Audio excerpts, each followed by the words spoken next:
Alors, ma sœur Esther, nous venons de passer une semaine avec l'orateur que je viens de citer son nom tout à l'heure, sur le cours qu'il a donné, le renouvellement de l'intelligence. Quelle a été ton impression? Qu'est-ce que cela fait dans ta vie? Et qu'est-ce que tu aimerais partager avec l'auditoire?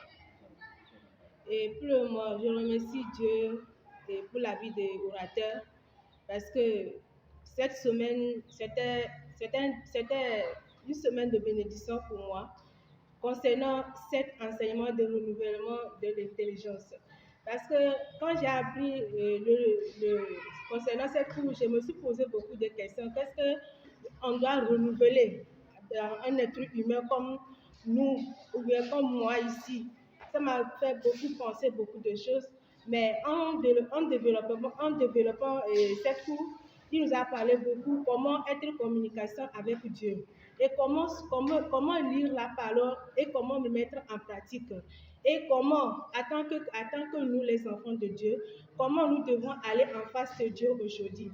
Il nous a donné l'exemple de nos anciens passés, comment ils allaient devant Dieu et pour demander quand il faut du mal, comment ils vont devant Dieu pour demander pardon. Il nous a donné l'exemple que quand ils allaient, il nous a donné l'exemple de Caïn avec son frère. Quand ils allaient devant Dieu, ils apportaient le sang pour pouvoir s'approcher de Dieu. Et nous, aujourd'hui, c'est le sang de Jésus qui nous a rachetés. Le sang de Jésus a supprimé tout sur nous aujourd'hui, que nous ne devons plus prier de certaines manières.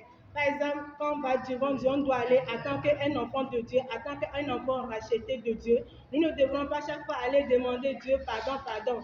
Non, quand le sang de Jésus est versé, ça nous a déjà racheté, ça nous a déjà amené sur une nouvelle, sur la bonne voie.